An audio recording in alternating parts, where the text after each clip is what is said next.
Assalamualaikum warahmatullahi wabarakatuh. Dengan saya Yulianti Basri, berikut sorotan sepekan bontangpos.id.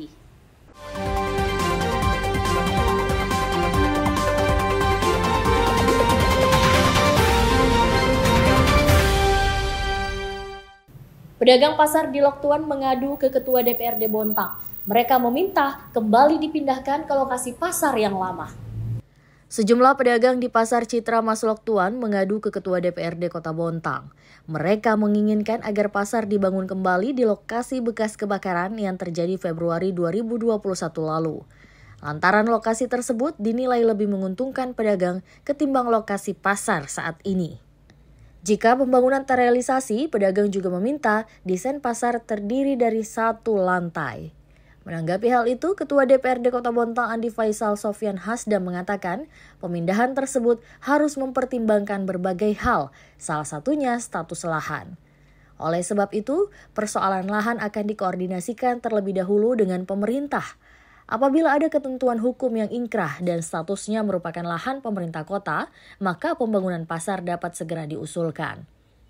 Sementara untuk solusi jangka pendek, pihaknya bakal meninjau terlebih dahulu kondisi pasar. Kemudian dapat dilakukan upaya seperti penataan dan menerapkan skema agar pasar dapat lebih representatif. Memang ya solusi yang dikehendaki memang adalah pemindahan pasar. Ya tentu kalau kita tadi tawarkan, kita lempar juga terkait dengan lokasi, kan seluruh pedagang mintanya di lokasi habis kebakaran. Oleh karenanya tadi kita sampaikan, kalau itu statusnya sudah jelas, ya tidak ada kata lain, pasti kita akan bangunkan. Karena kan sudah ada hasil evaluasi 3 tahun berjalan pasar ini, ternyata pendapatan mereka turun, pertumbuhan ekonomi juga jadi tidak signifikan berjalan dengan baik. Oleh karena itu ya tidak ada alasan bagi pemerintah, saya kira kita bisa bangunkan selama status lahan itu memang punya pemerintah. Oleh karenanya nanti kita akan monitoring ke sekretariat daerah, kemudian ke BPN, kemana semua, apakah status ini masih bersengketa atau tidak. Kalau sudah masih bersengketa, statusnya sampai sejauh apa sengketanya, kira-kira kapan ada keputusannya. Nah, sehingga kalau memang bisa diusulkan secepatnya di tahun depan untuk membangun pasar ini, saya kira keputusan bagus, mengingat juga fiskal kita kan anggaran kita besar sekarang ini. Tertinggi di Kaltim, pemerintah Kota Bontang berencana untuk mendata ulang angka pengangguran di kota ini. Penurunan angka pengangguran terus menjadi fokus pemerintah Kota Bontang. Wakil Wali Kota Bontang Najira menyebut pendataan ulang terhadap angka pengangguran di Bontang harus dilakukan. Hal itu untuk mengetahui jumlah masyarakat yang benar-benar belum berpenghasilan. Menurutnya, sudah banyak masyarakat yang memiliki penghasilan namun menganggap bahwa mereka pengangguran. Hal itu lantaran mayoritas masyarakat mengira memiliki pekerjaan sama dengan bekerja di perkantoran atau perusahaan. Oleh karenanya, ia telah meminta dinas terkait untuk segera menindaklanjuti.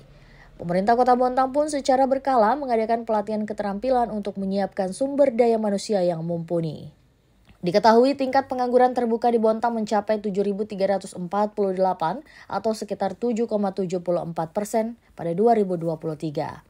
Meski diklaim mengalami penurunan dari tahun sebelumnya, namun angka tersebut masih menjadi yang tertinggi di Kalimantan Timur. Meski begitu, menurut catatan yang dimiliki di Snaker Bontang, angka pengangguran di Bontang sekitar 6.000 orang.